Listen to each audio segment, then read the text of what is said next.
بسم اللہ الرحمن الرحیم۔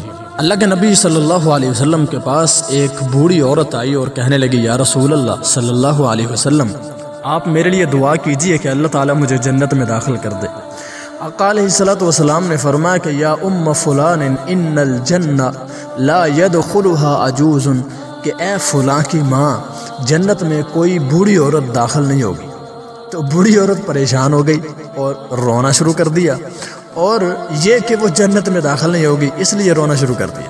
جبکہ آقا علیہ السلام نے اس کی یہ حالت دیکھی اور اپنا مقصد واضح کیا کہ بوڑھی عورت بڑھاپے کی وجہ سے جنت میں داخل نہیں ہوگی، بلکہ اللہ تعالیٰ اسے دوسری شکل دے دیں گے اور وہ جوان ہو کر جنت میں داخل ہوگی۔ پھر یہ آقا علیہ السلام نے یہ آیات تلاوت فرمائی، اعوذ باللہ من الشیطان الرجیم، بسم اللہ الرحمن الرحیم، وظل ممدود وماء مسکوب وفاکہۃ کثیرہ لا مقطوعۃ ولا ممنوعۃ وفرش مرفوعہ انا انشأناہن انشاء فجعلناہن ابکارا عربا اترابا۔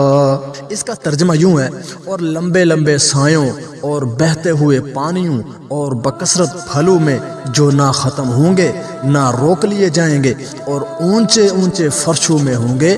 ہم نے ان کی بیویوں کو خاص طور پر بنایا ہے محبت والیاں اور ہم عمر، سبحان اللہ۔ اور دوسری روایت میں حضرت انس بیان کرتے ہیں کہ ایک آدمی نبی علیہ السلام کے پاس آیا اور سواری کے لیے اونٹ مانگا، اور آقا علیہ السلام نے فرمایا کہ انا حاملک علی ولد الناقہ، میں تجھے اونٹنی کے بچے پر سوار کروں گا۔ اس نے کہا کہ میں اونٹنی کے بچے کا کیا کروں گا؟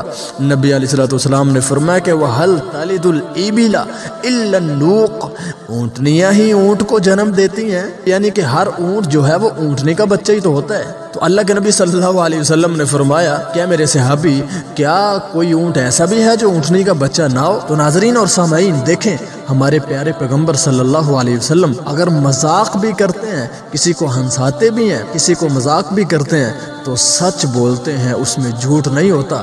تو ہمیں بھی اللہ تعالیٰ ہر طرح کے جھوٹ سے محفوظ فرمائے اور ہر طرح کے جھوٹے مذاق سے اللہ تعالیٰ ہمیں محفوظ فرمائے۔ السلام علیکم ورحمۃ اللہ وبرکاتہ۔